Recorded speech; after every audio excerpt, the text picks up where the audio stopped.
In the era of safe and cozy films that don't push boundaries or take many risks, Randy Moore's Escape from Tomorrow is a breath of fresh air. Moore risked his entire production and vision by taking one key gamble, attempting to film inside Disney World and Disneyland without their permission. The film premiered at Sundance in 2013 after being kept hush-hush before its release for obvious reasons. Nowadays, the movie is currently available on streaming platforms as well as physical releases. But before we get into it, light spoiler warning. I will be talking about the plot of the film, but not spoiling too much. I also won't get into the end of the film. This video will focus more on the concept of the film and how the production managed to pull off the impossible. Escape from Tomorrow is a hallucinatory roller coaster through one Father's Day at Disney World. The father, played by Roy Abramson, is fired from his job via a phone call the last morning of his family vacation. But this doesn't keep him from being forced to go forth in the ever-chaotic world of Disney with his nagging wife and children who are not only a pain in the ass but show signs of downright demonic behavior. Abramson plays the father Jim pitch perfectly. He is loving but awkward, cares about his family but also strays off into some side adventures, even borderline predatory adventures involving a couple of foreign teenage girls. There is also some themes involving witches, mad scientists, mysterious cat flu, and more. Everything plays out as sort of a metaphor for a father being absolutely burnt out with all the quote magic of Disney. In an interview with Crave Online, Abramson describes the film as a frustrated and unhappy man being dropped into the happiest place on earth. The story came about because of the writer-director's childhood where his father was obsessed with Disney World. In an interview with Zachary Wiggin for Tribeca, Randy Moore explained how his father took him to Orlando every summer, to the point where he felt like his father lived at Disney. Moore said, quote, "It wasn't until I went back with my own kids that all of a sudden this flood of emotion and memory from the park came back, and it was very surreal, kind of haunting." After wrestling with these uncovered memories for some time, Moore decided to write a script inspired by his childhood experiences. Once the script was written, Moore had to figure out the logistics of shooting inside Disney without their permission. Quite the daunting task, as the Big Mouse is notorious for being guarded with their intellectual property. Armed with a roughly $650,000 budget, Moore deployed his Canon 5D camera, a camera that resembles those that many park-goers use for their family videos and family photography. The lack of large film cameras and boom poles helped keep Moore and the cast and crew under the radar while still managing to capture beautiful imagery. In the same interview with Crave Online, Moore said that he wanted to capture the internal experience of these rides and parks instead of the external. The way Moore's crew was forced to film undercover creates a sort of panicked atmosphere to the film that captures the stress of a day at Disney for a parent.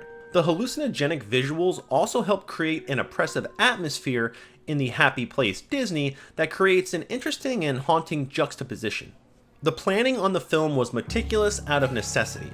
The crew did 9 dry runs of the entire film before they even began shooting. However, once they brought the actors into the park, they basically went unnoticed, and soon realized that no one was paying attention to them.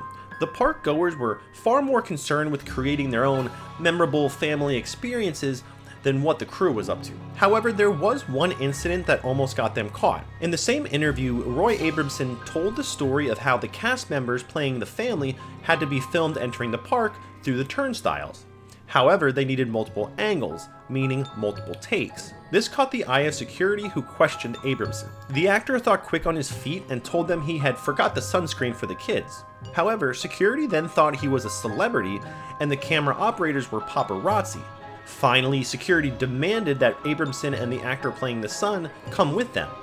Again thinking on his feet, Abramson said the child needed to pee and entered the bathroom, where he quickly took off their microphones and hid them in his tube socks. When they left the bathroom, there was a parade going by, and one of the production assistants low-key walked past and quickly told them to leave the park and head for the white van. Abramson and the young cast member quickly left, evading security thanks to the chaos of the parade.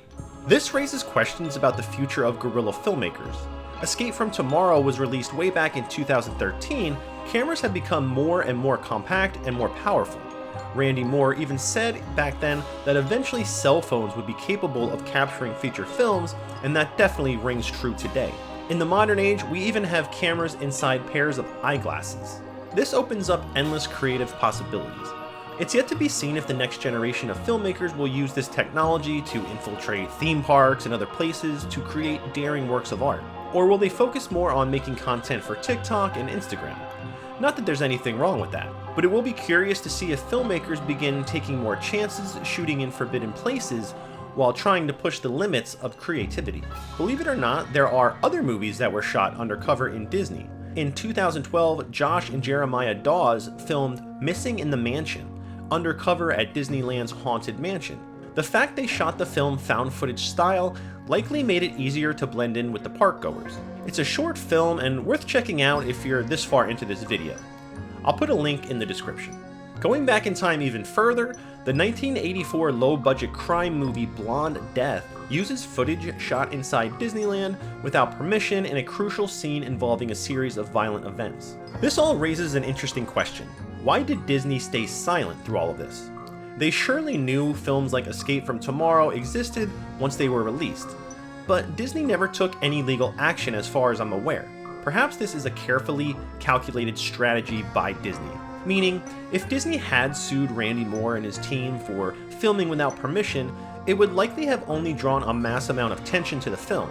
Any press is good press, controversy sells. However, by staying silent, Disney never gave Escape from Tomorrow the media boost it needed to become a mainstream success, and today, most people have never heard of the film. Also, if these guerrilla filmmaking stories became mainstream news, it would likely encourage a multitude of copycats, perhaps some with less than reasonable etiquette. We've seen some of the insanely rude or dangerous videos that are filmed in public for TikTok. Disney understandably wouldn't want that sort of thing happening in their parks, so to be fair, I can't really hate them for just staying silent and letting movies like Escape from Tomorrow exist on their own. In the end, Escape from Tomorrow faced mixed reviews, with passionate people on both sides of liking it or not caring for the film. Personally, it is one of my all-time favorites. I am a dad with experience taking my small children to Disney World back in the day, and the park was packed and it was just more of a nightmare than a fun day, but I had to put on a happy face for my family and push forward. Escape from Tomorrow tapped that emotion in me, and I think it will for a lot of viewers. And at the end of the day, the pure audacity and ambition of this film is admirable and makes it a true one-of-a-kind experience. Anyway, that's going to do it for this video, you guys. Have you seen Escape from Tomorrow? What's your take on the film? Are there any other guerrilla-style films that you could recommend? Leave it in the comments, and let's discuss it.